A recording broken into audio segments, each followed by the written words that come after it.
प्रहसिताननं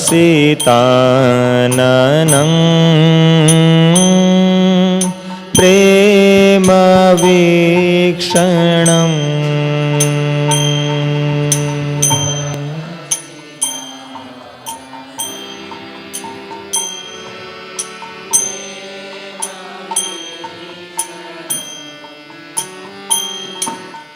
प्रहसिताननं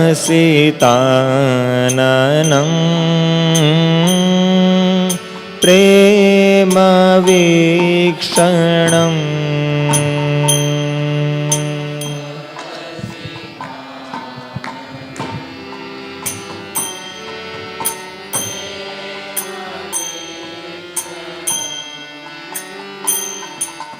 बृहदुरः श्रियो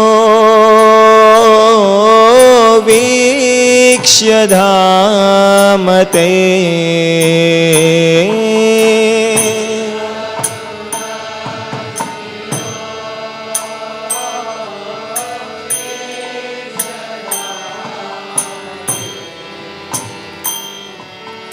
बृहदुरः श्रियो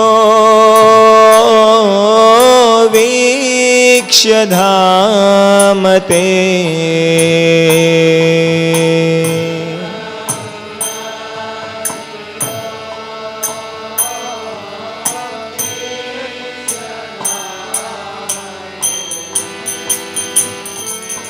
मुहुरति स्पृहा मुह्यते मनः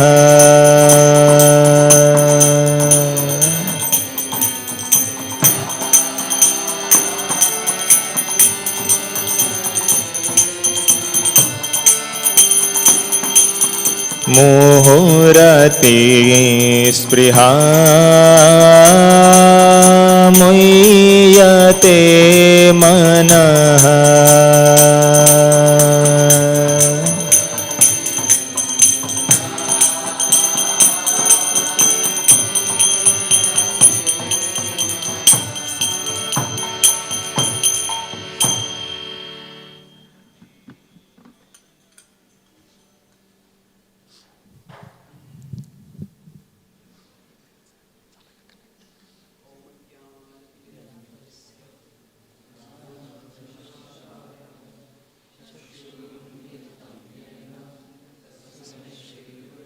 नमः नमा ओं विष्णुपदाय कृष्णप्रेष्ठाय भूतले श्रीमते भक्तिवेदांत स्वामी इति नामिने नमस्ते सारस्वती देवे गौरवाणी प्रचारिणे निर्विशेष शून्यवादी पाश्चात्यदेशतारिणे वाञ्छाकल्पतरुभ्यश्च कृपा सिन्धुभ्यैव च पतितानां पावनेभ्यो वैष्णवेभ्यो नमो नमः। जय श्री कृष्ण चैतन्य प्रभु नित्यानंद श्री अद्वैत गदाधर श्रीवासादि गौर भक्तवृंद। हरे कृष्णा कृष्णा कृष्णा हरे हरे, हरे Ram Ram Ram Hare Hare. Hare Krishna. So today we'll try to cover the last 3 verses from this section of the Gopi Gita. In the previous verse, we discussed about how the gopis felt abandoned by Krishna, and they are expressing that longing to him by saying that, do we give up everything for you? How can you abandon us? And now that same theme is being continued when they are saying that, Krishna, you actually were not so unloving. In fact, the current behavior is completely opposite to the way you have yourself behaved with us before. Here you seem so cold-hearted and apathetic. But previously, you were so loving. So, there they are describing here, Rahasi Samvidam. that in our private discussions, Ruchayodayam, you spoke words that deeply touched our hearts. Now, there are expressions of affection, expressions of intimacy, expressions of great, great love. You have spoken those words. And those words have stayed as permanent treasures in our heart. That is how, by remembering your words of love, we continue in separation from you. But now, those loving words and the present actions, which seem so unloving, that just doesn't gel. So, prahasitananam prema vikshanam. And where there's just a soft word is spoken, sweet word spoken to delude us. No, we saw your expressions. Sometimes some people can be very deceptive, but it's very difficult to be a liar 100% of the time. There are always some things which give us away. And so they said that it was not just the words you are speaking. Like sometimes somebody may speak very warm words, welcome, but their eyes are so cold. Isn't it? That welcoming words don't seem to reflect on their face. Mm-hmm. But it says that prahasitananam prema vikshanam. We saw that not only were your words affectionate, but also your face was smiling with joy and prema vikshanam. Your eyes were filled with love. And it was with love that you were glancing at us. So now the ikshanam is to see. Vikshanam refers to see from the sides, like sidelong glance. And the gopis repeatedly refer to this vikshanam of Krishna because the times when they meet Krishna on a one-to-one basis are very few. But while Krishna is talking with the Gopas, while Krishna is talking with other Vrajavasis, while Krishna is herding the cows, Krishna often is a sidelong glance. So that he's looking at one thing, but he's also looking somewhere else. And that shows Krishna's interest in affection. That yes, Krishna has an obligation. That is, they live in a particular society and the gopis and Krishna are not related formally through marriage. So Krishna cannot publicly be with the gopis. But still his heart's longing is to be with Krishna. That's what is indicated through the emphasis on the sidelong glances.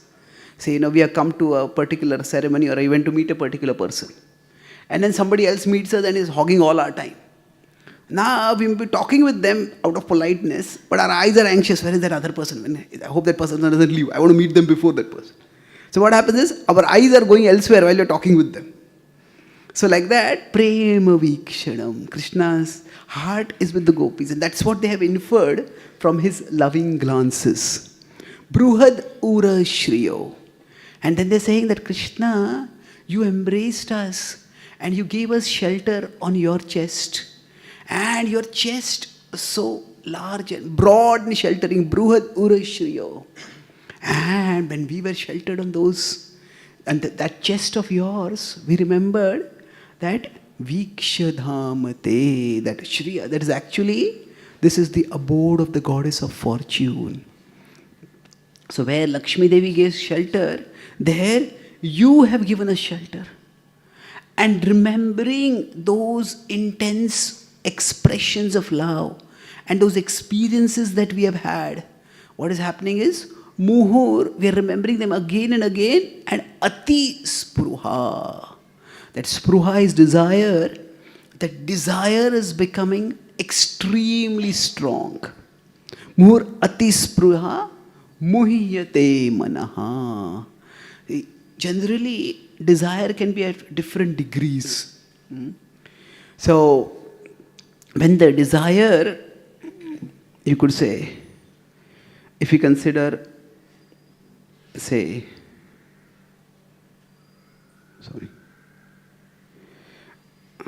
if you consider, say, desire and say movement. So normally, if the desire is weak, it doesn't cause much movement.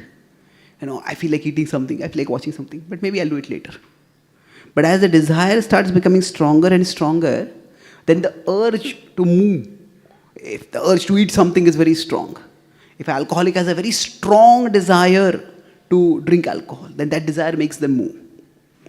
But then, when the desire becomes extremely strong, it becomes so strong that a person doesn't even know what to do.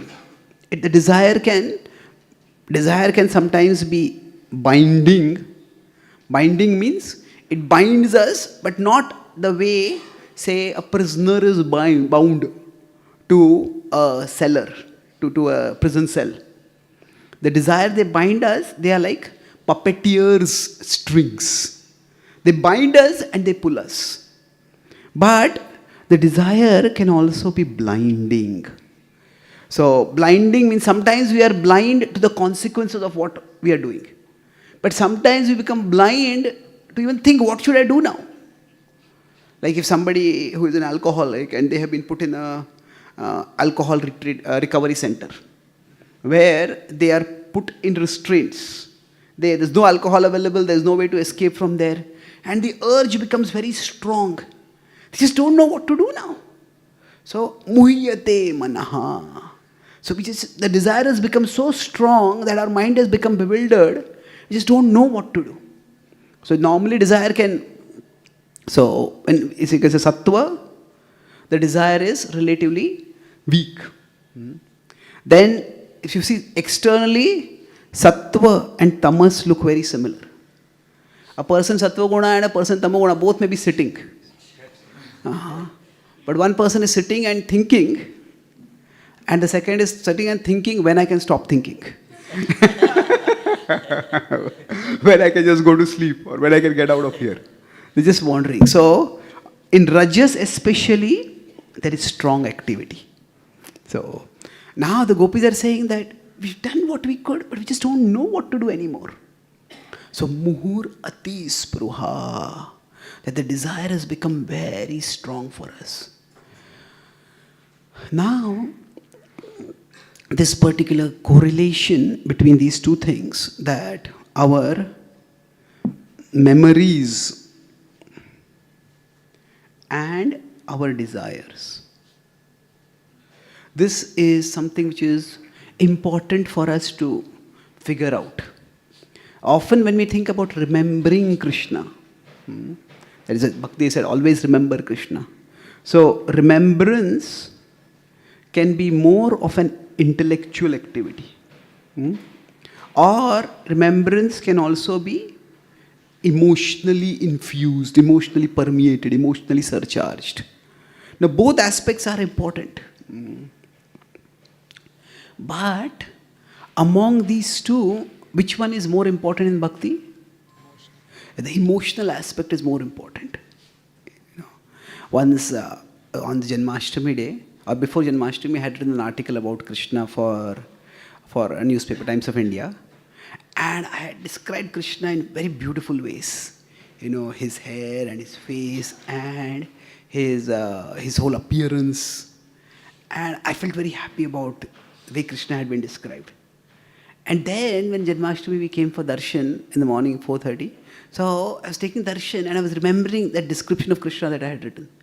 And I was very immersed. And then somehow during that immersion, it struck me that actually I was relishing more the words describing Krishna than Krishna himself. It is, now that's not a bad thing.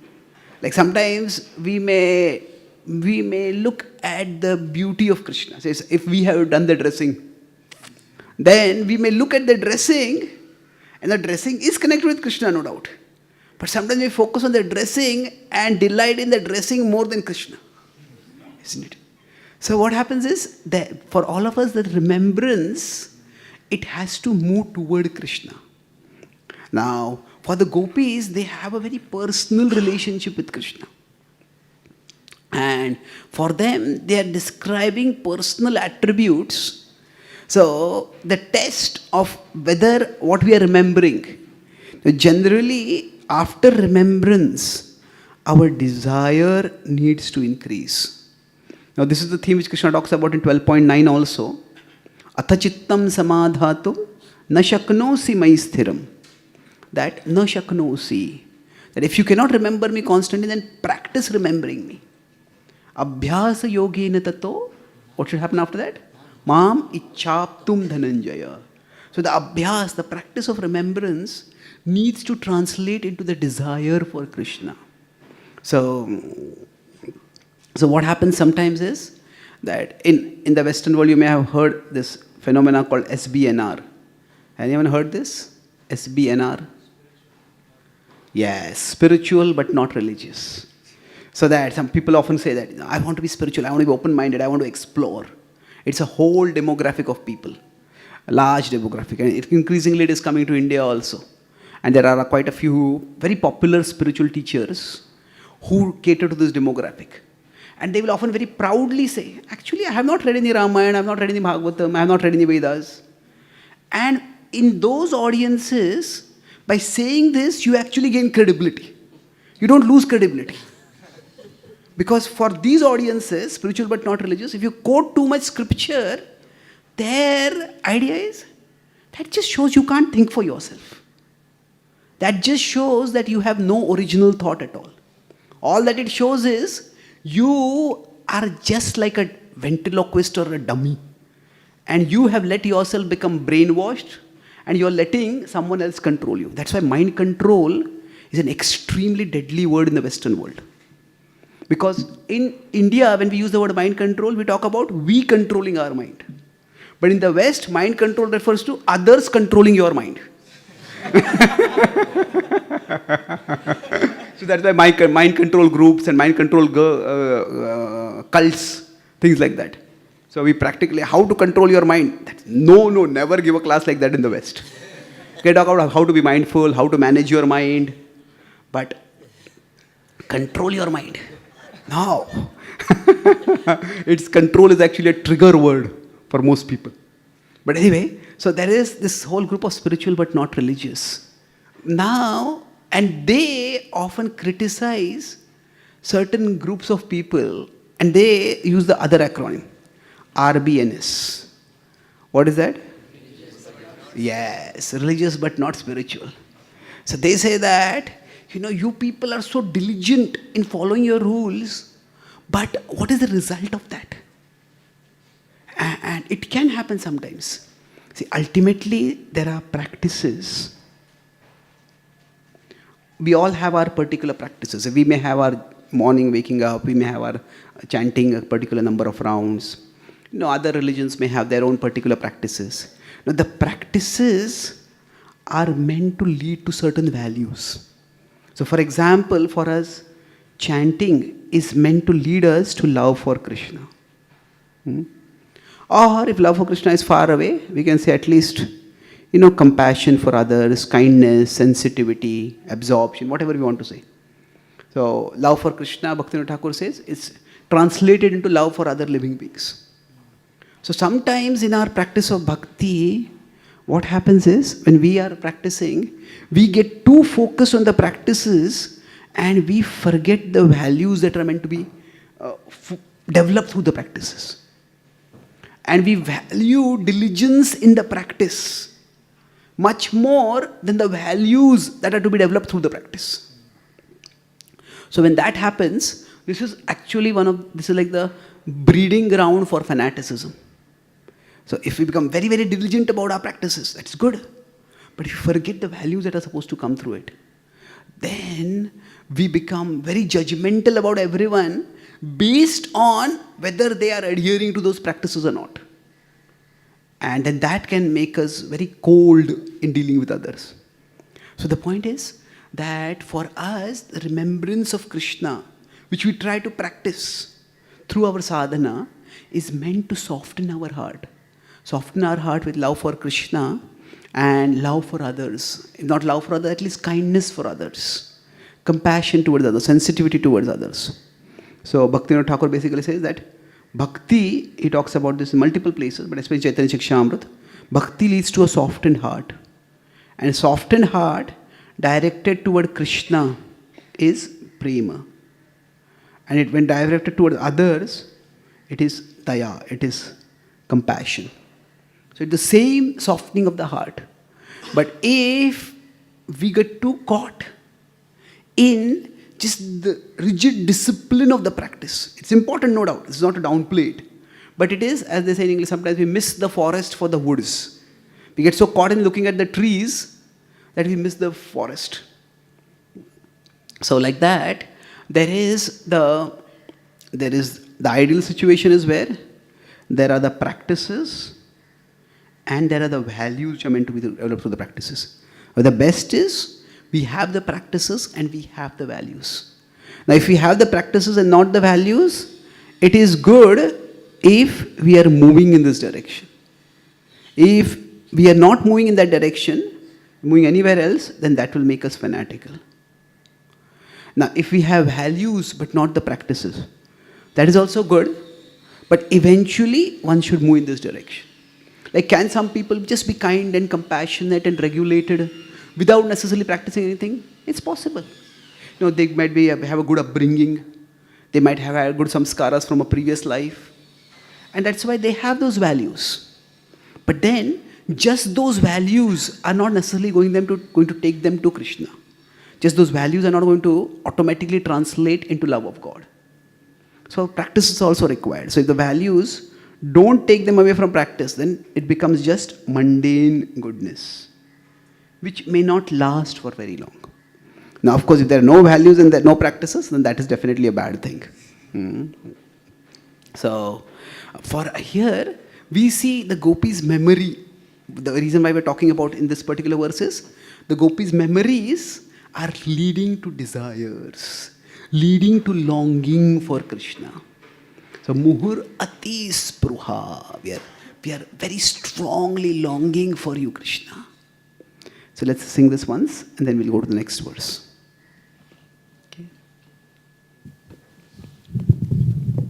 Rahase samvedam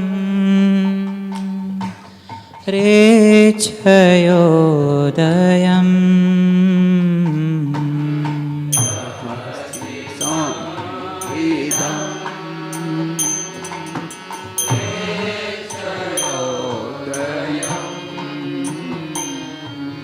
prahasitananam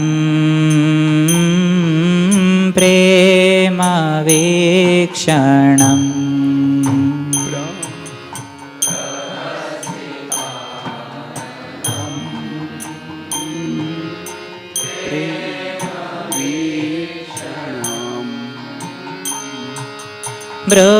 Brahadorah Shriyo Vikshadhamate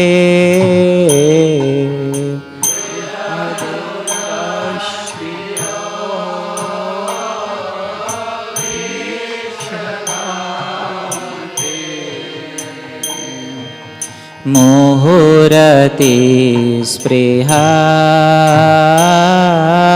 Muyate Manaha Muhurati Spriha Muyate Manaha. So, Vrajavanau Kasam Vyaktirangate. So the gopis are saying that as they're singing to Krishna, they're on the banks of the Yamuna and they're observing the lotus plants over there, the lotus flowers, they're observing the wilderness. And they're saying, Krishna, that your disappearance has not just affected us, it has affected everyone. Vrajavanau Kasam.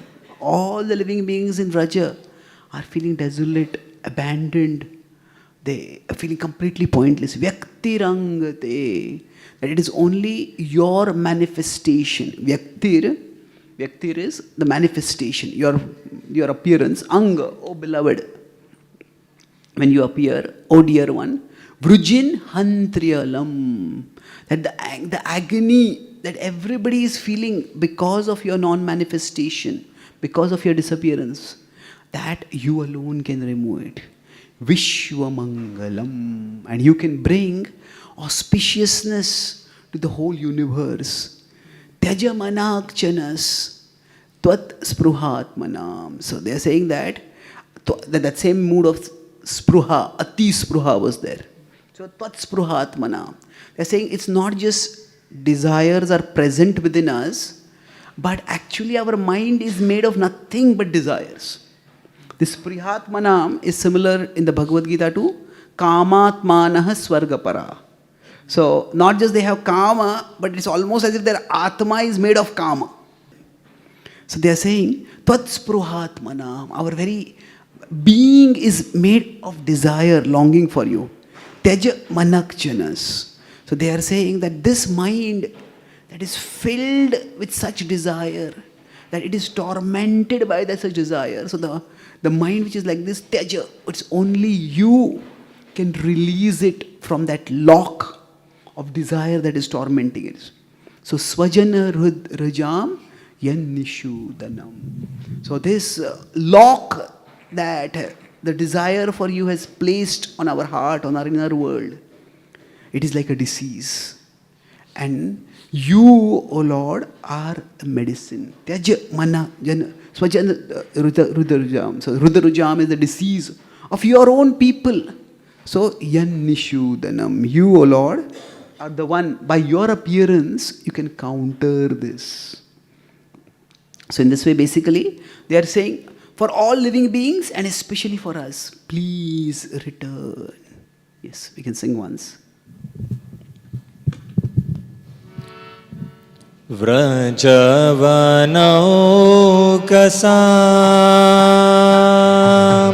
व्यक्तिरङ्गते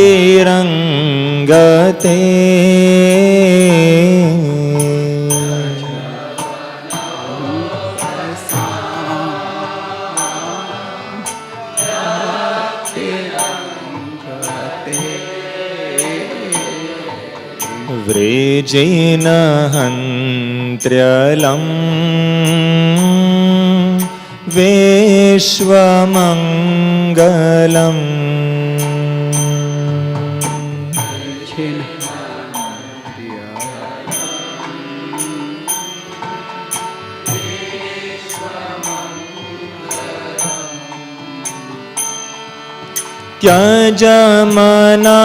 त्यजमनाक्षना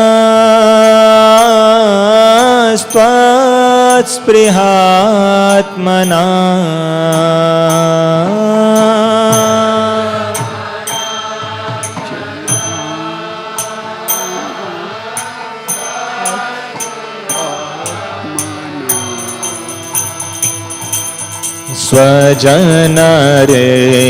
स्वजनरेन्द्रुजां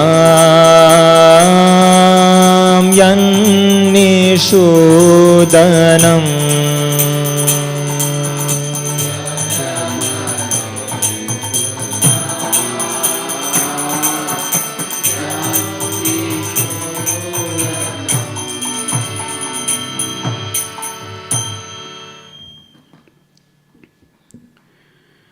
Here, the gopis are talking about how their concern is not just for themselves, it is for others also. They are saying that Krishna, even if we have done something to offend you, you have left, and your leaving has not just left us abandoned, it has left everyone else abandoned. So please return. Well, there are many ways they are making the request. Here, the request has two distinct dimensions. One is, it is for everyone else, and the second is, it's only you who can free us from the agony that we are going through. So, in bhakti, we understand that actually a blessing for one is meant to be a blessing for everyone. A blessing for one. So if somebody has been blessed, say with the ability to sing, with the ability to speak, with the ability to decorate the deities, that blessing for one is meant to be a blessing for everyone. So through the way they use their blessing in Krishna's service, then that can become a blessing for everyone. Because in general, remembrance of Krishna, it is difficult. So it is difficult, but it can be made not easy, but easier. And easier it can be made through various aids, various resources. And generally speaking, if we consider the principle of Vibhuti, and it's interesting, which chapter in the Bhagavad Gita talks about Vibhuti? Chapter 10. Chapter 10, that the Chaturshloki Gita. And what does 10.8 state? The first verse in the Gita? Aham sarvasya prabhavo. He says, I am the source of everything.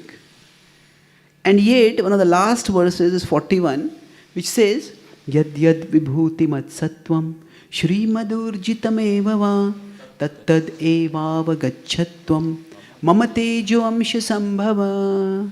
So, Krishna is saying here, the attractiveness of everything attractive comes from me.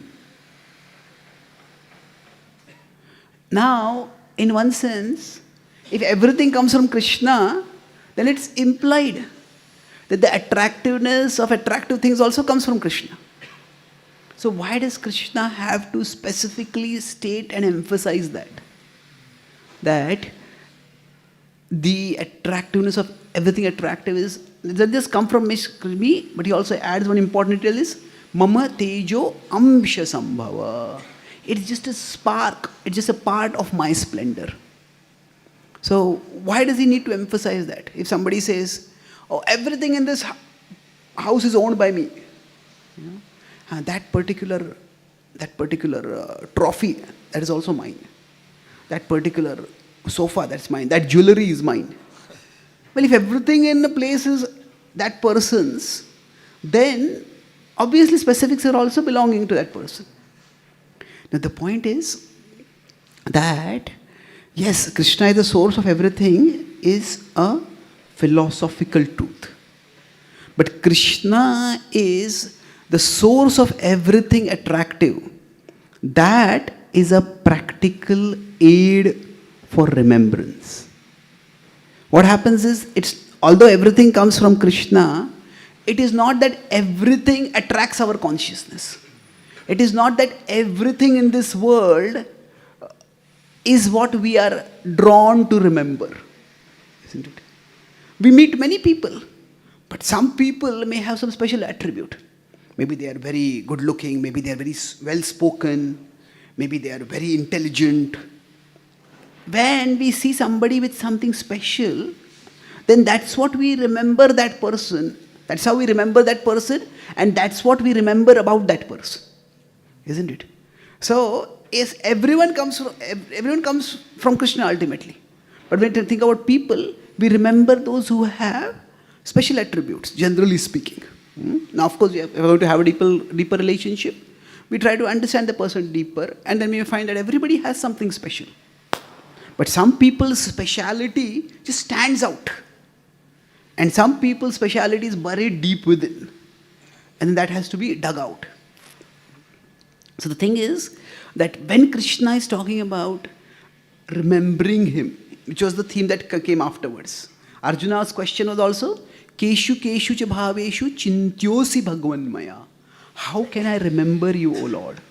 So then Krishna is telling over here, the things that you tend to remember in this world, the things that you get attracted to and that you remember in this world, know that their capacity to attract you, that comes from me. So in this way, there's a philosophical truth, everything comes from Krishna. But a practical aid for remembrance is that the attractiveness of everything attractive comes from Krishna. So therefore, when I said that a blessing in one is a blessing, meant to be a blessing for everyone, then what are the aids? The aids are attractive things in bhakti. So somebody who has singing ability, when they sing beautifully, everybody may sing, but some people's singing is so captivating. Then if they use it in Krishna's service, then that becomes an aid for others to remember. Everybody may decorate the deities. Everybody who is trained and certified as a pujari. But then some people may have exquisite decorating ability. And when they decorate, it just captivates. Everybody may speak Krishna's message, but some people may have a way with words. When they speak those words, or when they use their way with words to come up with some memorable phrases, then that becomes an aid for us to remember.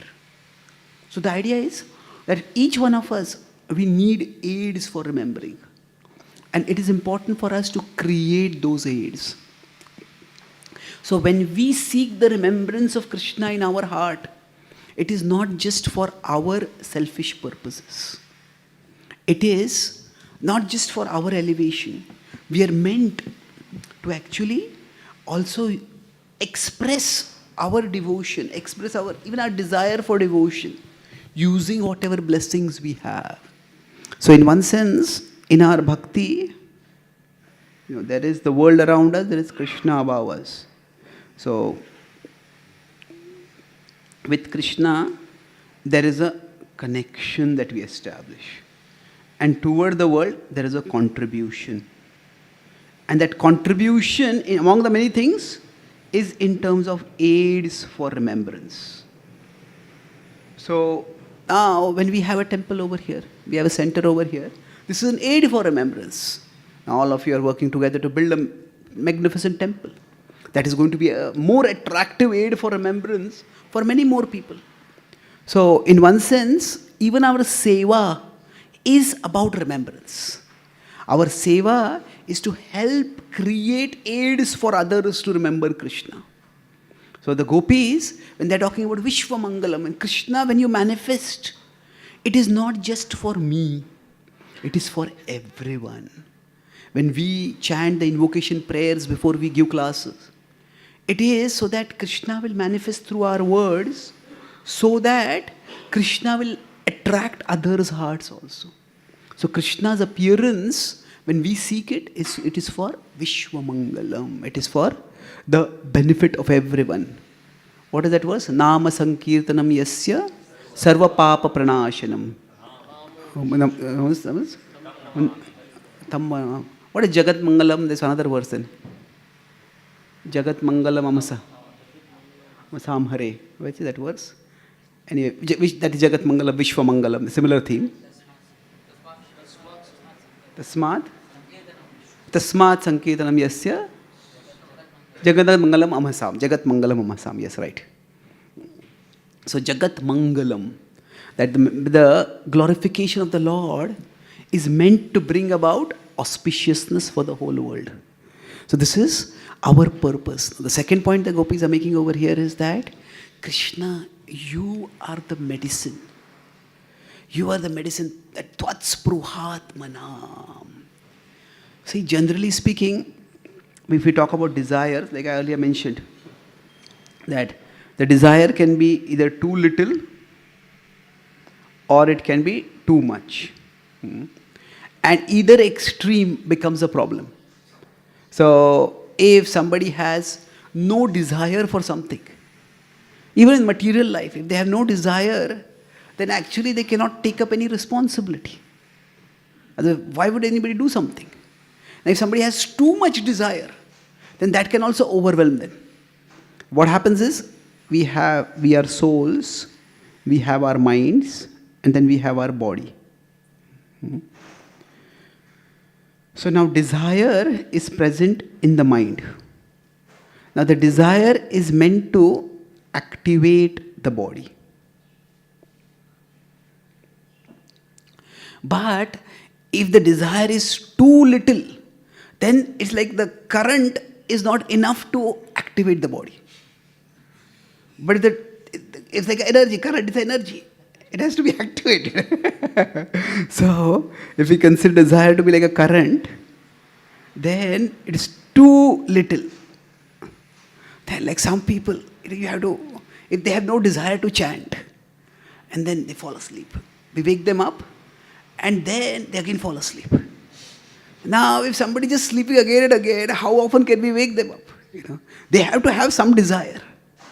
If we can help those who are unable, but we can never help those who are unwilling. So, some desire has to be there inside, then we can actually be of some assistance to them. So, if it's too little, then there is practically no motion. But then if the desire becomes too much, it's like the desire is so much in the mind that our entire consciousness gets caught in the mind only. When the desire is too much in the mind, then it does not come out to the level of the body. So that can also become a problem, because a person with the desire starts imagining, fantasizing, and they can just become disconnected with the physical reality, because the desire in the mind has created a mental image which completely consumes them. So it's like somebody's loved one has passed away. Now if their desire for them is too strong, they keep seeing that person everywhere. And they may even talk with that person. They have what call it apparitions they feel they have. Now that may be a natural part of grieving and healing, but eventually that has to decrease. Now we have to let go of that person. So desire is too strong or too weak is a problem. Now for us in bhakti, we can talk about desire in terms of material desires, or we can talk about desire in terms of spiritual desires. So for us, if we consider in material, it's too less and too much. So which is the extreme for us?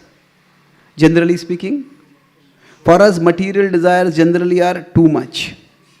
And as compared to spiritual desires, what happens is? They're less and much. It is too less for us. So this is our situation, generally speaking. But either way, if the material desires the spiritual desires are too little, it can be a problem. So this is our situation. Too less. But the gopis' situation is here. The desire is too much for them. And they are saying, because of this desire, we are completely overwhelmed. Like say, just to give the example of this extreme desire, when somebody is into drugs, and suddenly they stop taking drugs, then it's not just the craving inside that increases, there are physical symptoms. There is withdrawal pain, they call it. And sometimes people have to take some other medicinal drugs to try to decrease the symptoms of the withdrawal from that particular drug. So sometimes the craving may manifest as physical transformation also. So it's a desire, if there is too much and a person is going through withdrawal pains, they just can't do anything at that time. So now the remembrance of Krishna is a medicine for both. It is a medicine for those who have too much desire. We have the Nivritta Tarshair Upagiyamanad Bhava Aushadaj Shrotra Manobhiramad. So Bhava Aushadaj, it is the medicine for material existence. But Yattama Shloka Gunanuvada Puman Virajit Navashugnat. So they are talking here about, for those who are materially attached, the remembrance of Krishna can activate their spiritual desires. For those who are already attracted to Krishna, for them it is Manobhiramad. Their mind will start delighting in that. And just in that remembrance itself, they will start feeling the presence of Krishna. And that's how they will get relief. So for us, it is that our remembrance of Krishna may not be because we have so much desire for His presence. It is for us to activate the desire for Krishna. So in that sense, remembrance can be out of the desire for Krishna. Because we have so much desire for Krishna, so we are remembering Him. But it can also be for the desire for Krishna. So this is at the Siddha level. We already have a desire for Krishna. Like we say, the only prize for Krishna Rasa Bhavitamati, for Krishna consciousness is what? Laulyam. Now that laulya seems very difficult. It's like, the only prize is something that we don't have. What do we do then? I don't have laulya. What do I do? Then I try to have the desire for Krishna. that, so this is the sadhaka stage. The sadhaka stage is that sometimes we may not have a natural desire for something, but we can intellectually create the desire for that thing, or it's more like the desire for that thing. I appreciate the value of this, and therefore I will seek to connect with it. So now the remembrance of Krishna is a medicine. For the gopis, they are saying, we are filled with so much desire that we are paralyzed, Krishna. And Yannishudanam, you and your remembrance is the only medicine for what we are going through. So please, O Krishna, return. For us, we will be paralyzed because we have too little desire.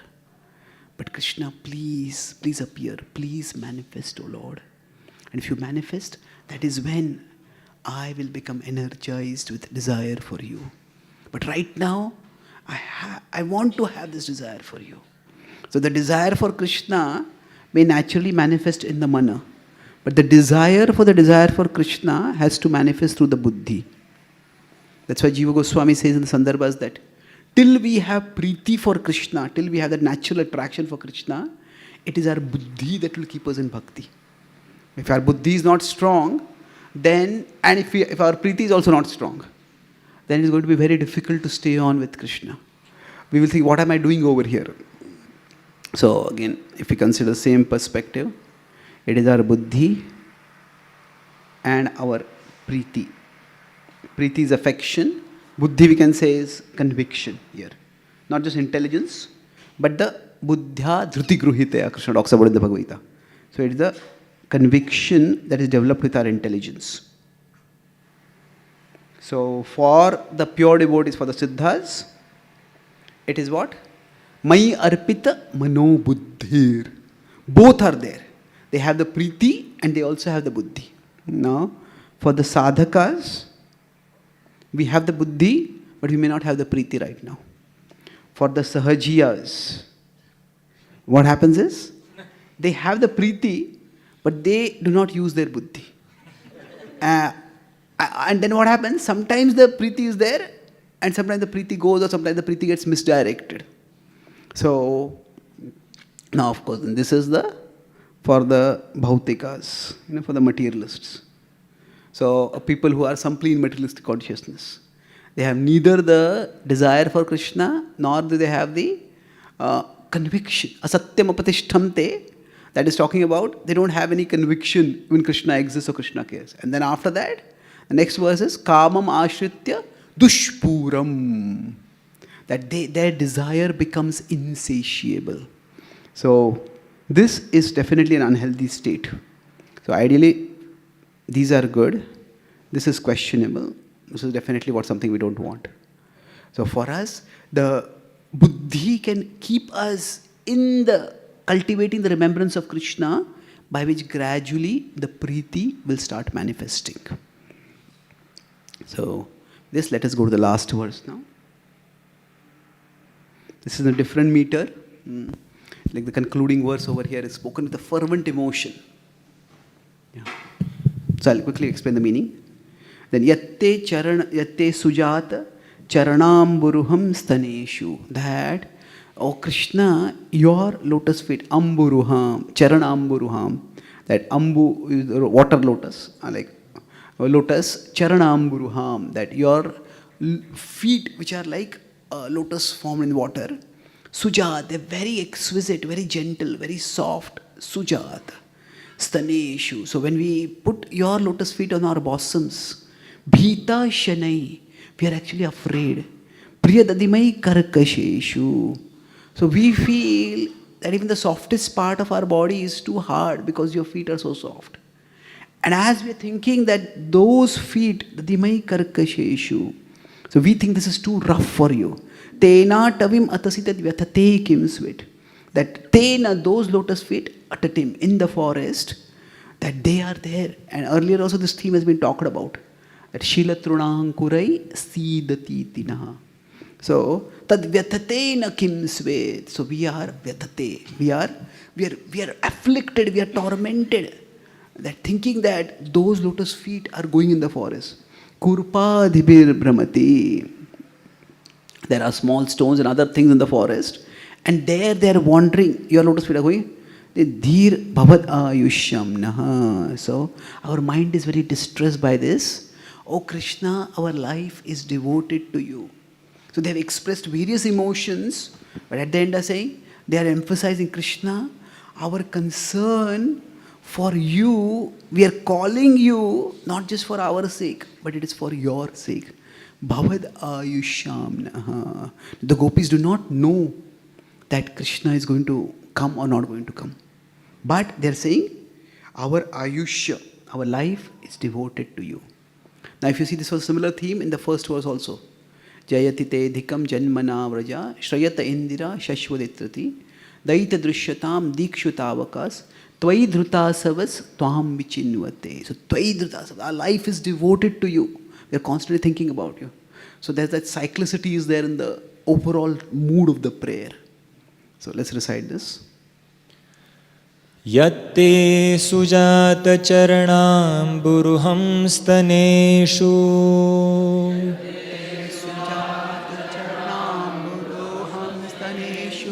Bhitashanai priyadadhi mahi karkasheshu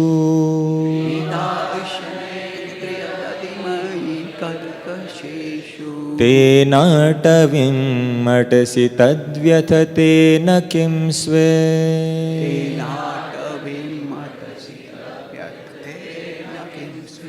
Kurpadibhir bhramati dhir bhavadayusham naha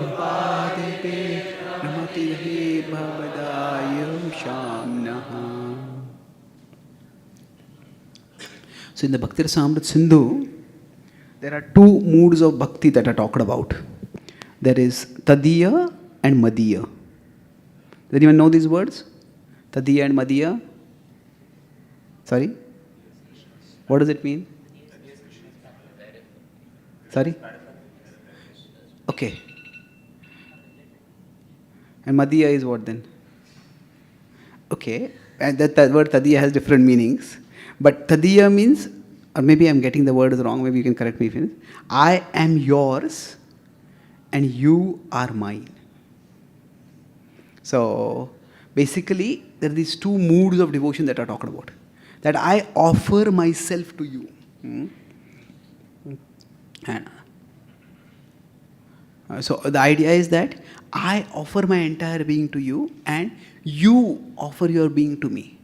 Now this is like a interpenetration of being. That it's almost as if the devotee resides within Krishna and Krishna resides in the devotee. Ye bhajanti tumam bhaktya maite teshu chapyaham. Maite, Krishna says, I am in them and they are in me. So this theme of devotees are not just bonded to each other. Bonded means what? Like you are here, I am here, and there's a bond tying us together. But it's not just a bond where a separate existence is there. It's almost like an interpenetration of beings. Sadhavam hrudayam mahyam sadhunam hrudayam tadaham. That Krishna is saying the sadhus reside in my heart and I reside in their heart. Even with respect to material nature also Krishna says, Maite teshu, no, what is that? Ye chaiva satvika bhava rajasas tamasasche matta eveti. So Krishna says, it comes from me but I do not come from it. So there Krishna is making a difference. That even in 9.4, Matsthani sarva bhutani nachaham tateshu aham. Sorry, how is the verse go? How is this verse start? Maya tatamidam sarvam jagad avyakta murtina matsthani sarva bhutani. Sorry, come again? No? I'm thinking of some other verse then. Nachaham teshu avastitaha. Okay, that it is situated in me, but I am not situated in it. So with respect to Prakriti, Krishna differentiates. While in one sense Krishna is there in that also. Krishna says, Andantarastha Parmanu Shayantarastham. But when Krishna is talking more in devotional terms of a relationship, the 7th chapter and 9th chapter are both in the Bhakti section of the Gita. So in the Bhakti section of the Gita, Krishna differentiates that, I, in my personal manifestation, I'm there in the material nature, but I'm not there in the personal manifestation. That as the Paramatma is there, as Bhagavan he is not there. But Krishna, he with respect to devotees, he says, I am in you and you are in me. So the idea over there is that there is a very, very intimate relationship with Krishna and the devotee. Now, these two senses, a devotee offers oneself to Krishna and Krishna offers himself to the devotee. Both of them lead to this great bond. Now, among these two, I am yours. This needs to come first. And then we can claim, Krishna, you are mine. Now, if we start claiming Krishna is mine before that, we may do that. But what happens is, this is where if there is two without one, then what happens is, it's like we claim my God. And there are people who say, my God. So, what that means is, this my God becomes a fanatical claim. My God is better than your God. And people say they are fed up with it. That is my God. What are you saying? So the idea is, if we have not offered ourselves to Krishna, and without that offering ourselves to Krishna, we start claiming, Krishna is mine. Is my God. That Krishna, I am yours. The conclusion of the Bhagavad Gita is, not Krishna, you are mine, but I am yours. Karishye vachanam tava. I will do your will. So when we have that mood, then gradually we align with Krishna. And as we align with Krishna, then Krishna becomes ours. The Bhagavatam says, Muktim dadati karichit nasma bhakti yogam. That I give mukti also very easily, but not bhakti. Because through bhakti, a devotee becomes the possession of Krishna. And Krishna will not give himself so easily. So for us, now that does not mean that till we offer ourselves to Krishna, Krishna doesn't care for us. But there is a difference between, it's like if you consider the progression, there is Krishna cares for us. That is the fundamental reality. And all our philosophical understanding, our philosophical journey, we could say, one of the first things we need to understand is that Krishna is on my side. In this world, we may feel this is going wrong and that is going wrong, and there's so many problems. Does God exist? Does God care? Yes, God is on our side, in the sense that God wants the best for us. Now, God is on our side does not mean that in every conflict that we have with everyone, God will take our side. That is not the meaning of that. Because sometimes we may be in a battle which may not be good for us. Sometimes we may be motivated by things that are bad for us in the long run. So God is on our side does not mean that God will do whatever we want Him to do. But that God is on our side means He wants our ultimate well-being. Then, so this is what is the first thing, our studying of Shastra and our associating with devotees, that Krishna cares. And then, after that, I will be on Krishna's side. That I will choose to be on Krishna's side. Krishna is on my side, I will be on Krishna's side. So in one sense, that this is faith. That God cares. God is on my side, that is faith. Now from faith comes surrender. That I will be on Krishna's side. So the whole Gita's philosophy was in one sense meant to help Arjuna understand that Krishna was on his side. And then Arjuna said, yes, Karishye vachanam tava. I will be on your side, O Krishna. And then there is a union.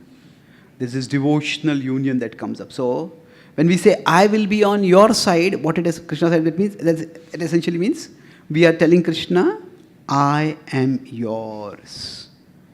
that Manasa Deho Geho Jokichu Amar. Whatever is mine, Krishna, by offering it all to you, I am offering myself to you. Bali Maharaj, he offered his kingdom. He offered everything good he had. Then he offered his own head. And he is the emblem of surrender. Atma Samarpanam. Complete surrender of being. So I am yours. And that devotional union means that this I am yours is there also, but along with that, you are mine. So we need to progress. First understand Krishna is on my side, but that means I need to offer myself to Krishna. When you offer ourselves to Krishna, the more we offer ourselves to Krishna, then we will have that spiritual right to say, Krishna, you are mine. That Prabhupada could just construct a shed and pray to Krishna, please stay here. Please stay here. And I will build a temple for you. That was Prabhupada's personal promise that he made. Now, if what happens is, if we don't say, I am yours, before we claim from Krishna, you are mine. Yesterday we talked about having too much expectations from Krishna. And how the problem can be of being attached to our expectations. Now, Srila Prabhupada endeavored enormously in Krishna's service. And Prabhupada said that the success I got exceeded even my expectations. At the same time, among all the projects that Srila Prabhupada invested his time and energy in, there was one project that he fought for the most, which was that Juhu project. And if we see, Srila Prabhupada departed in 1977, November 14th. And the Juhu temple was inaugurated on January 14th. Just 2 months later, and Prabhupada could have said to Krishna, Krishna, please let me stay just for 2 months so that I can see see this temple opening. And it is a completely spiritual desire. It is something that Prabhupada had given his life for. But then when Prabhupada was asked toward the end of his life, do you have any last desires? Prabhupada said, Kuch ichha nahi. So, that was the exalted surrender. It is one thing to let go of our material desires, but it's also sometimes we need to let go of our spiritual desires. Prabhupada saw that Krishna had empowered him to do many wonderful things. But Prabhupada also saw that he is one part in Krishna's plan that involves many, many parts and many, many people over many, many generations. Of course, nobody's part will be anywhere near as significant as Srila Prabhupada's part. But still, it was a part. And when Prabhupada said, I am yours, Krishna, if you want me to live so that I can see this temple, then I will live. But if you don't, I am yours. And Prabhupada surrendered to Krishna's will. So we cannot, at a material level in Karma Kanda, we make Krishna into our order supplier. Now, at a spiritual level, we can say Krishna is eager to fulfill a devotee's desire. But that does not mean necessarily that every single desire of a devotee will be fulfilled, even if it is pure, even if it is spiritual. So that willingness to accept is very much there. A devotee's heart is surrendered to Krishna. Tvat bhavat ayushamnaha. But here, the gopis, when they are speaking, they are saying, Krishna, our concern is not for us, it is for you. We cannot bear that because of being upset with us, because of something that we may have done, you have gone away and your feet are being pierced by the stones and the thorns and the bramble and the various things in Vrindavan, the twigs and all the sharp things that are there in the Vrindavan forest. Now at one level we can say there are no sharp things in the Vrindavan forest. We know that when first time Krishna went out, Krishna chose not to wear shoes because he told Mother Yashoda that if I am going to wear shoes, then all the cows should be having shoes. And Mother Yashoda said, I don't have so many shoes. So then Krishna said, I am not going to wear shoes. So that the cows and the cows were hearing that. So then by Yogamaya's arrangement, their ropes got released and they went out in the forest and with their hard hooves, they pounded on all the places in Vrindavan and they reduced all the stone over there to small to fine powder, basically, to very smooth dust. So in one sense, there is nothing that will hurt Krishna's feet. But that is the gopis' apprehension, that let there be nothing that may hurt Krishna. So Krishna, please return. So that selflessness of the gopis' concern for Krishna is the concluding note. That Krishna, whether you reciprocate with me or not, our concern will always remain for you. Normally, in any relationship, if we feel other person doesn't care for us, why should I care for you? Isn't it? So, but the gopis are saying that even if you don't care for us, we still care for you. We will always care for you. The concluding verse of the Shikshashtakam is what? That Ashlishyava padaratam pinashtumam. That if you come, sometimes you may come and you may deal with me so harshly as if I feel as if you are trampling us under your feet. And sometimes you may just go away. Adarshanam marmahatam karotava. You may go away and leave us broken hearted, but mat prananathas tusa evana paraha. You, O Lord, are the Lord of my life. You are my prananath. It is you who I live for. It is you for whom I will die. It is jivane marane gati arana himora. So that is the expression, the concluding expression of the gopis' love for Krishna. I'll summarize what we discussed today. 3 verses. So we talked in the first verse about how memories should lead to desires. That for us in bhakti, we're trying to cultivate remembrance of Krishna. For the gopis, their remembrance of Krishna's specifics, Bruhadura Shriya, and also the intimate conversations, Rahasi Samvido, all those are leading that Ati Spruha. So for all of us, the remembrance needs to lead to desires. And we talked here about how memories can be, there can be intellectual, they can be emotional. Whichever way it is, ultimately, we want to come to the level of desiring Krishna. And so, if we want to have that desire for Krishna, that we need to cultivate. So sometimes we may have the desire coming from our mana, but otherwise we can have from our buddhi the desire for Krishna. So then in the second verse, we talked about this theme that the gopis are saying that, you please come back for everyone. So blessing, we discussed a blessing in one is meant to be a blessing for everyone. So with our blessings, we try to create in some way the vibhutis. That we can say the blessing itself is a vibhuti, but that blessing is used to create vibhutis. So somebody creates a magnificent temple, somebody creates a beautiful dressing, somebody creates in the sense of gives a beautiful class. So through all of these, the vibhuti is a resource, it's an aid for remembrance. And through this aid for remembrance, each one of us can be enhanced in our remembrance for Krishna. And then lastly, we talked about the theme of selflessness. That in the bhakti journey, we move from first that Krishna cares. That is faith. Then I will do your will. I am yours. That Krishna is on my side, therefore I will be on Krishna's side. That is our surrender. There is faith, then there is surrender. And then there is a devotional union, which is often called communion, which is Krishna, that you are mine and I am yours. So I am yours also there and you are mine. So for a devotee, the surrender means that the devotee has strong spiritual desires, but those desires don't limit the devotion.